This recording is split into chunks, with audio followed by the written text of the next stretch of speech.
for the ones who's not here with us today. Today is not bothering me because I really don't feel like driving up there, but you know I'm not to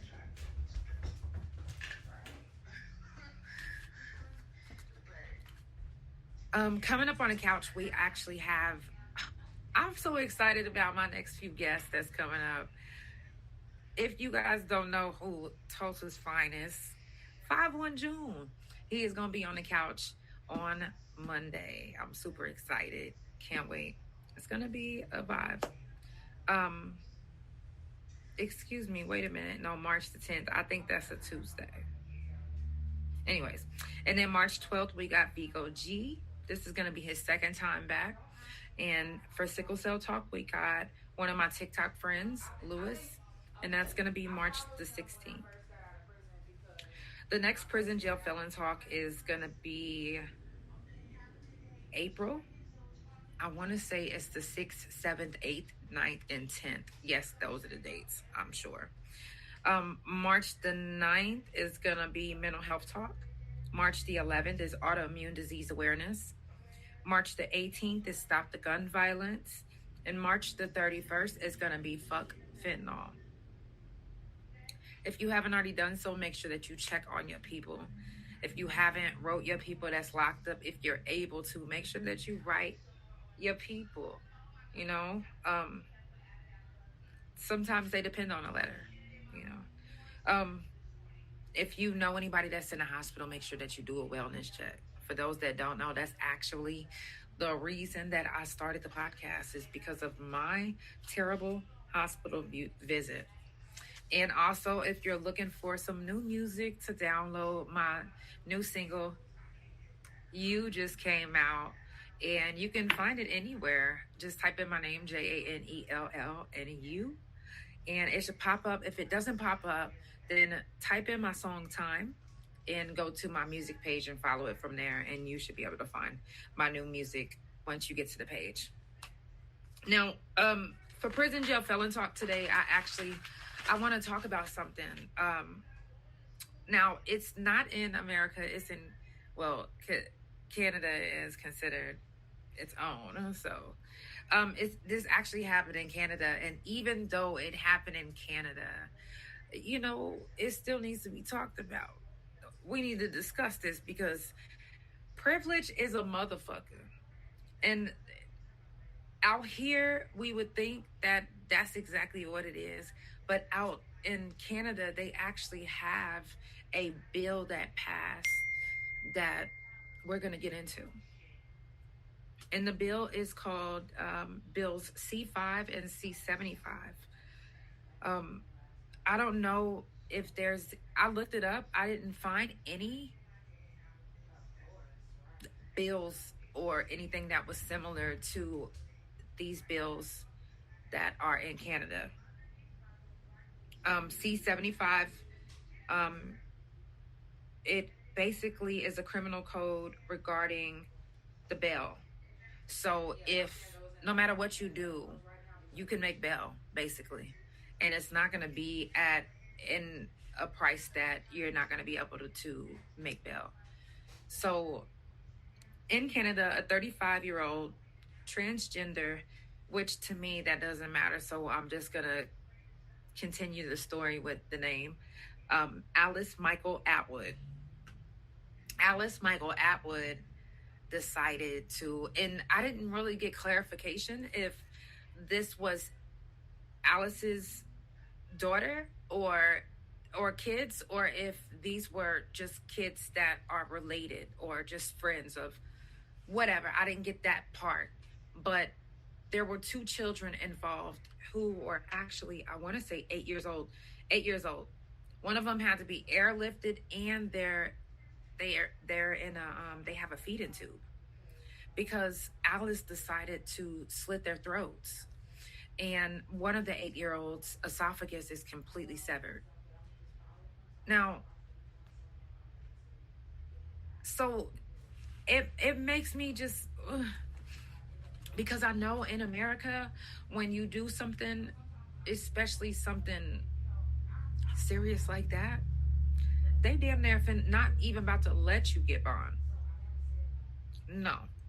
A lot of times the judges will look at your case. Sometimes they won't even look at your case. They'll be at home and they'll see it on the news and they'll be like, oh, if that motherfucker get on my caseload, then guess what? They out of here. They ain't getting no bond. They don't have that in Canada. They don't care if you murdered your husband. You could murder the president and they wouldn't be playing that. Oh, I see you, Desi. Thank you. They'll be like, oh, well, you can get out. You can make bond.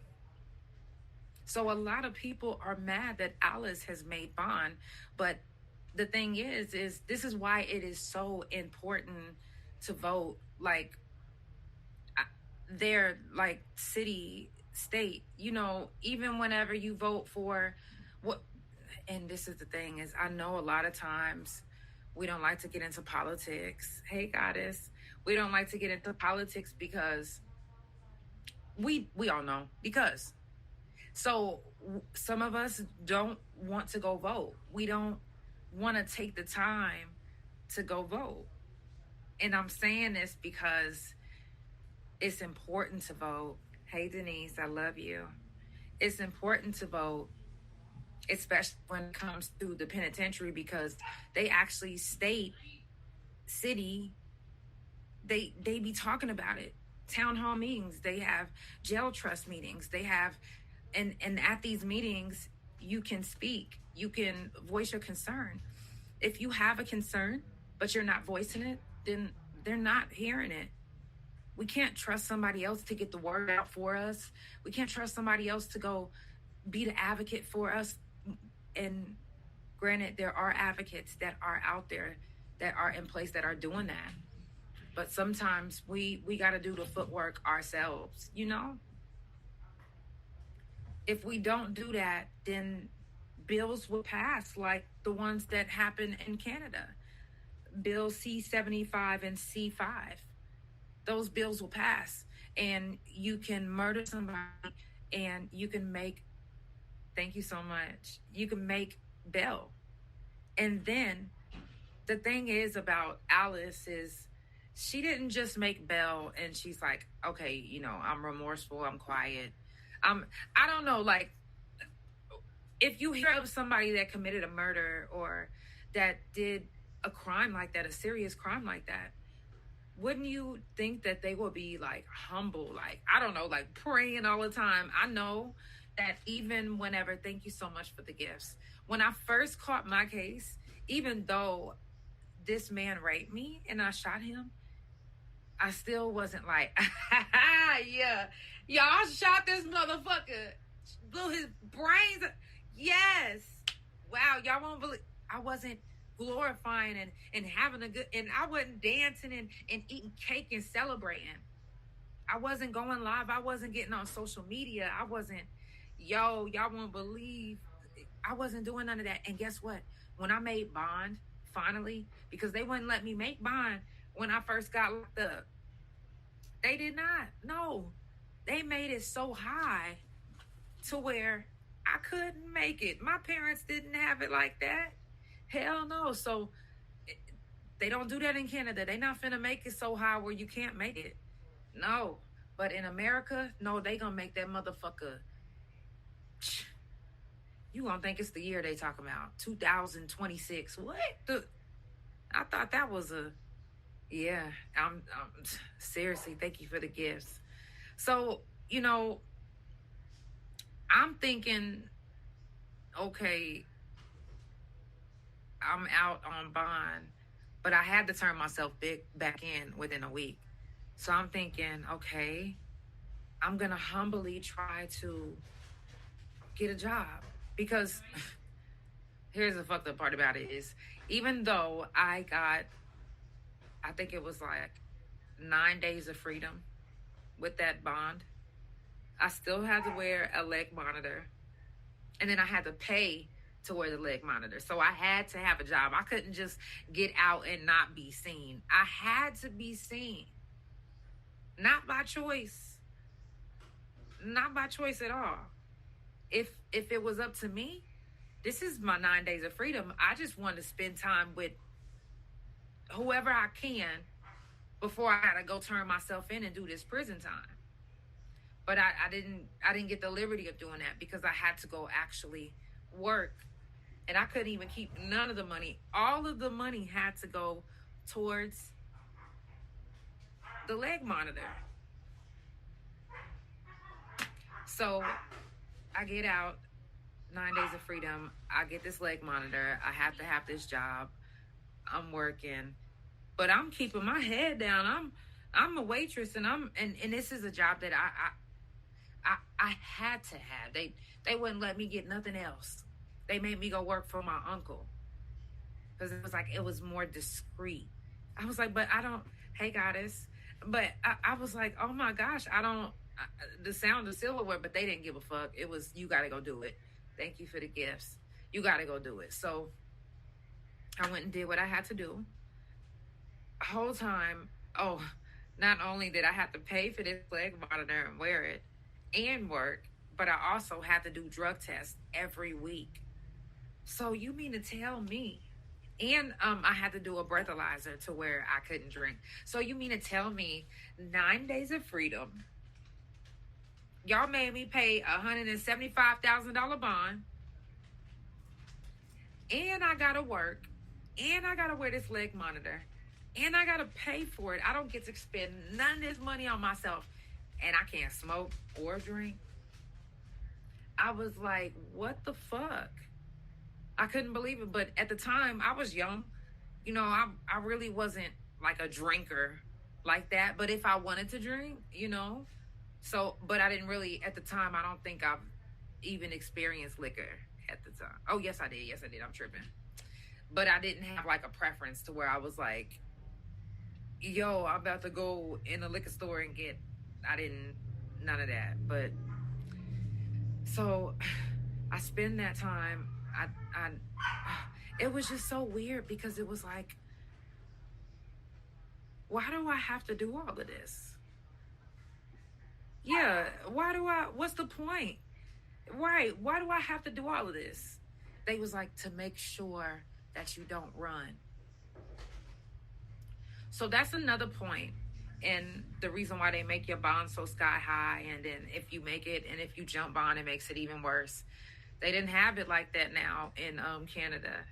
You jump bond, you just jump bond. You're just going to be wanted until they catch you. And then when they catch you, then consequences from then on.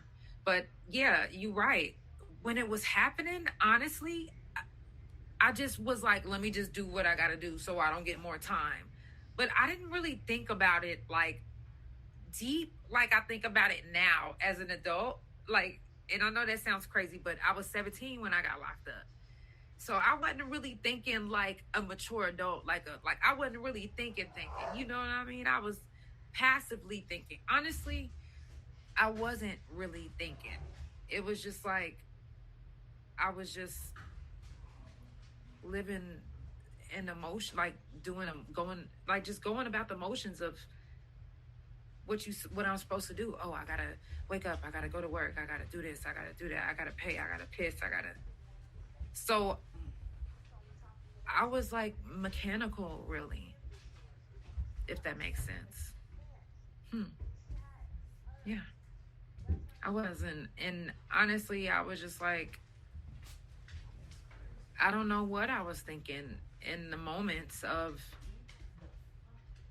the freedom. It didn't feel like freedom. I felt like I was already locked up. Like, again, like I went from jail to jail, except now I'm working for y'all and you're getting paid for my misery. So anyways, just that bond alone, and then having to go back and doing time, it was just like, ugh. But it's not moving like that in Canada. It ain't moving like that. It don't matter what you do, is what they saying. And like I said, I had my head down. I had to work, but I wasn't out there like, hey, how you doing? Talking to my customers like how if I was out, I would talk to my customers. You know what I mean? Like trying to make tips. Like, I didn't give a fuck about a tip. I'm like, I don't care about making tips to pay these people. Give me what I'm owed and let me get the fuck on. That's it. Because I don't want to give them no more. It was people that was like, here, I want to give you a tip. Go spend it on yourself. No, it's no way that I could have went to the store. They tracking my every move.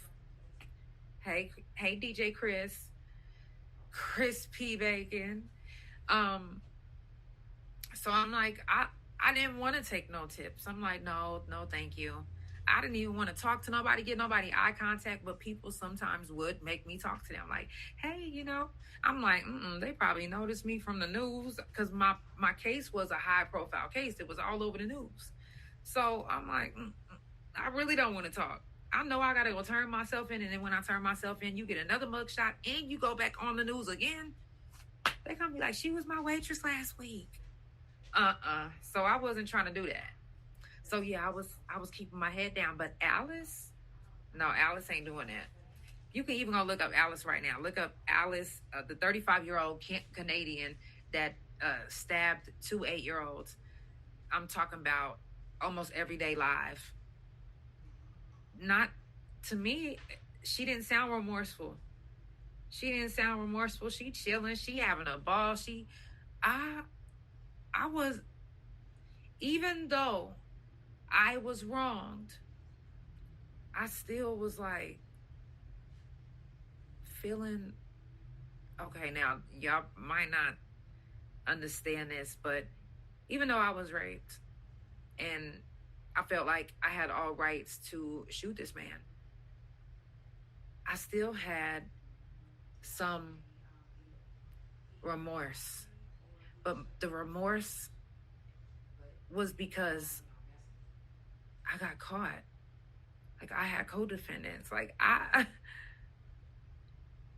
shouldn't have had no co-defendants.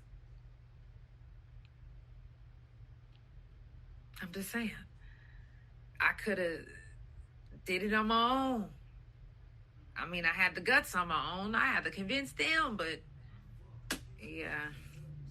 Anyways, but I don't feel guilty about his face.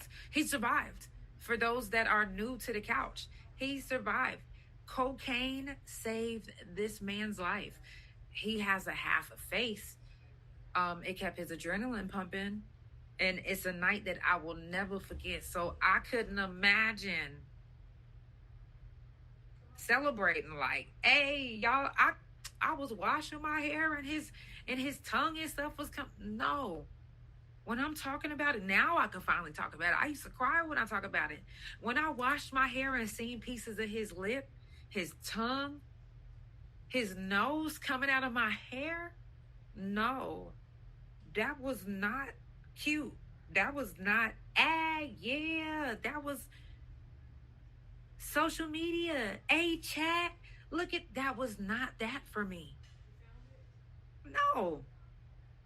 I barely even wanted to eat breakfast the next day, let alone get up, because I knew, matter of fact, I ain't even gonna lie, my intuition knew that I was already caught. I did. I was caught the next day. I didn't even imagine being on the run anyway. Like, I wasn't like, I'm about to go on the run. Which, Alice, the good thing about Alice going live every day is they know where she's at. In her van. Somewhere. People have ran up on her. See, now, they didn't have the same energy that I would have had. Because I'm going to keep it 100. If I was in Canada, and I was a resident of Canada, and I walked past the van of Alice that stabbed 2 8-year-olds, I don't care if the 8-year-olds aren't my kids, or if I don't know them, if I never met them, guess what? I'm going to punch Alice in the face. Yeah. It's worth it. It's worth it. Hey, it could be worse. It could be worse. I'm just saying, because like, what the fuck is you thinking? You stabbed 2 8-year-olds. You 35 years old. And number one, I'm going to tell you this. And me and my wife was just talking about this, which not about what was her reason. This is what I was just about to say. I'm glad you asked, because me and my wife were just talking about this, but not about this situation, but we were just talking about children in general. There's not a thing. Here we go again with this bullshit. There's not a thing that a child can do. Not one thing. I don't care how disrespectful you feel like they're being. There's not one thing a child can do that should make you want to physically cause harm to them, strike them. And I know some of you like, well, I beat my children. Okay, that's fine with you, but I don't feel like there's a way to punish someone without causing physical harm. And especially a child. If you feel like your child has a slick mouth, they get that from you. They not thinking like an adult. Like, yeah, I'm being slick at the mouth. They not thinking like that. They thinking like, I'm sounding like my mama. I'm sounding like my daddy. You know what I'm saying? They not thinking that they being disrespectful at that moment, at that point.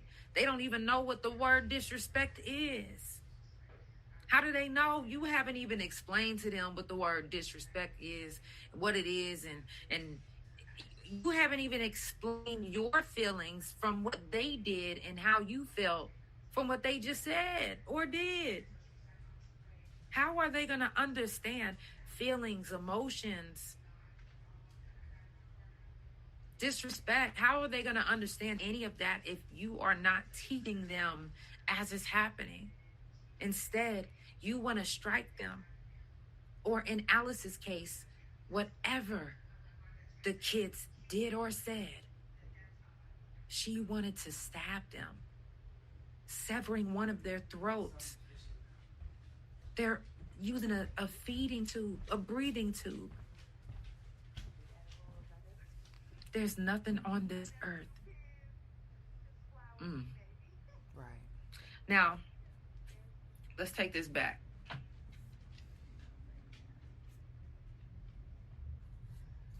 Because I understand that there are some kids that are so disrespectful that they would make you want to fight them and their parents. You want to know how I know?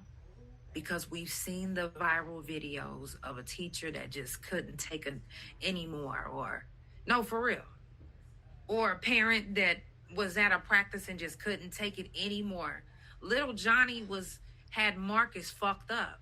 Marcus ain't taking matters into his own hand, but you keep seeing little Johnny punching little Marcus in the back of the head.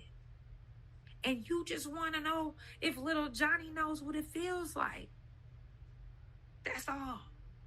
So you politely thinking that you lightly going like that, but you an adult.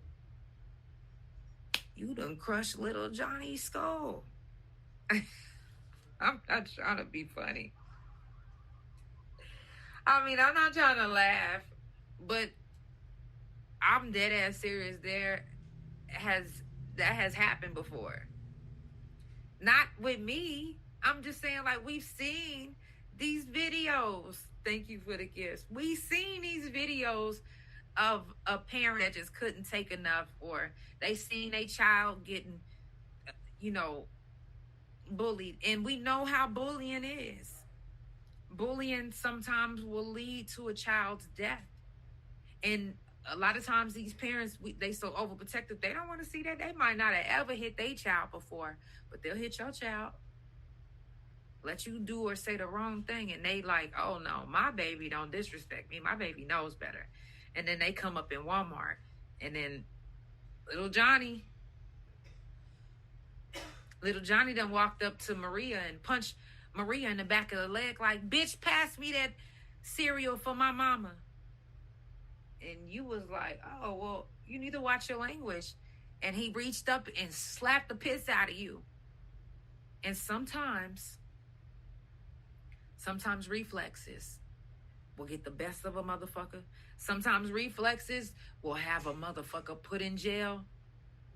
And you know how a motherfucker used to brag growing up, oh, I got some bomb-ass reflexes. They not fun whenever a little kid is involved. You can't go to the court like, Your Honor, my reflexes is a motherfucker. The judge ain't finna have it. The judge is gonna be like, no, the little baby got a concussion, broke ribs, in a cracked skull, all from you slapping them. You done slapped the neck twisted off.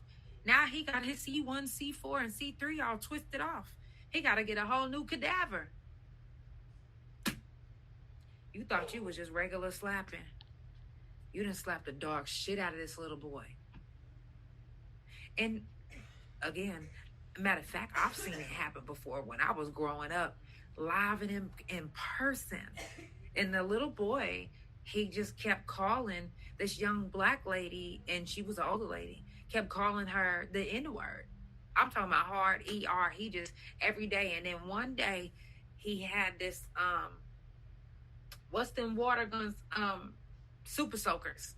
One day he had this super soaker. I'll never forget it. He had this super soaker, and it was one of them extra large ones filled to the brim. And he looks at the lady and he aims it and he says, N-word.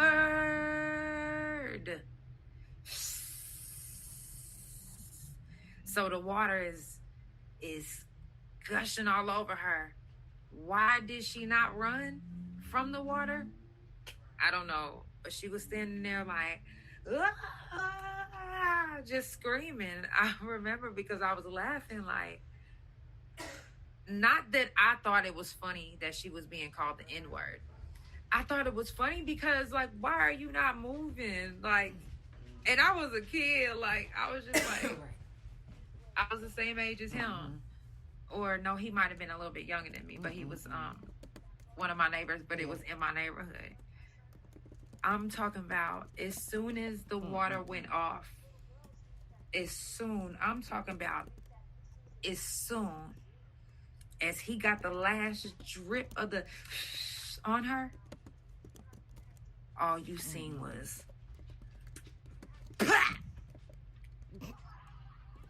and he was in the driveway. She slapped him so hard. She didn't break nothing. It was a handprint though. It couldn't have been denied. It couldn't have been denied. Now the good thing about it is back in the day, they didn't have ring cameras in the front. So it was your word against their word.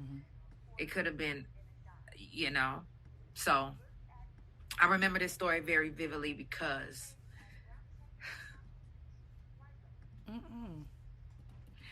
the lady never got charges though.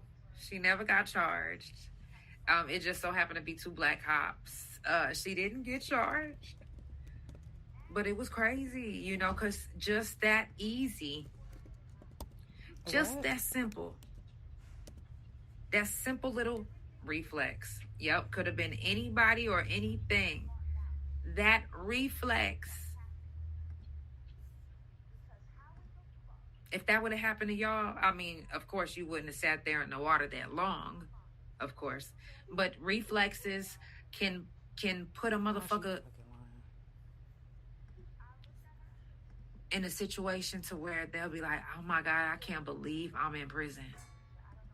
Like, and people be looking at you like you, how did you? And you gotta say, hey, my reflexes was very good. my survival instincts were very good. And my body went into fight or flight. But I just fought.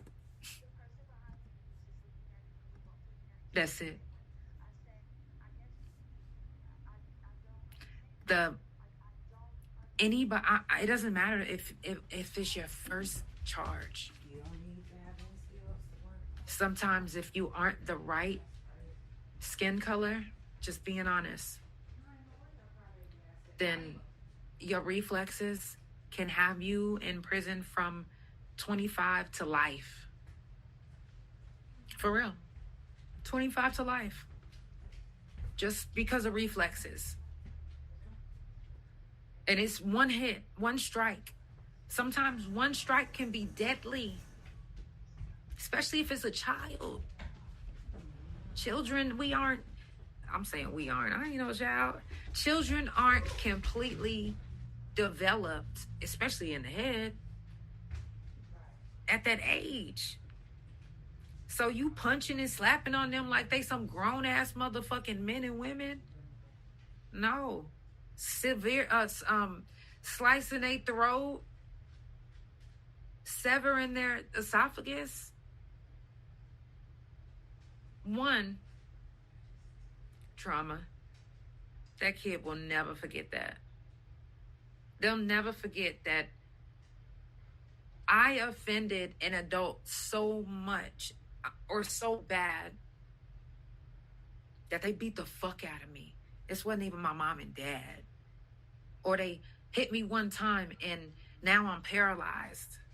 Hit me one time and then I landed on a rock and now I'm paraplegic. That can happen. That can happen. You can get into your first fight and punch somebody wrong right here and kill them. That'll be your very first time ever getting in trouble. And it can be your last because you can get life without. And you've never done anything before in your life. The one time that you defend yourself, that can happen. I don't believe that any adult should feel like they have to square up with a child. And now, I will say this. In prison, the rules are arguably different. It's 8 to 80, blind, crippled, or crazy. That's what it is. Those aren't my rules. Don't look at me like that, please. Don't look at me like that. It's 8 to 80, blind, crippled, or crazy, but that's behind them walls. Okay? That's behind them walls. Out here in the real world, living life now, it don't work like that. You gotta let these kids make it. Now, if you know how to, disarm someone, if they have a, weapon, disarm them. But try your best not to kill them. I'm talking about like, whoa, that sounded crazy, didn't it? I was just thinking about, like, when I said disarm them, I was just thinking about like school massacres. I'm sorry. I was thinking it in my head, but I didn't say it out loud, and it just sounded like I was just telling y'all to kill them. Like, no, never. Don't even fight them. And, a lot of us, we've taken things from adults. We've taken things from people we was in relationships from. We done taken some hard motherfucking hits, and we can't take a little slap from a child. Some children got hands at a young age. So you might think, damn, you might even have a broke jaw from this child.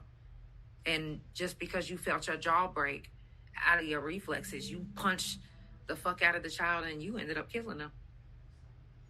But you can't say, hey, but my jaw's broke. They not gonna give a fuck. A child is dead. They gonna be like, fuck your jaw. If you just now tuning in, it's the Couch Chronicles where it ain't no fucking limits. I do this every Monday, Tuesday, Thursday from 8 Central Time, and every Wednesday and Friday from 9:30 a.m. Central Time. So that means that I'm going to be live tomorrow at 9:30 a.m. Yeah, you going to be up with me, right? Yeah. So I'm going to see y'all on the couch in the morning. That's all the time I needed from y'all. I know. Yeah. But the whole week is prison jail felon talk, so it ain't going to fail. You're going to hear it again tomorrow.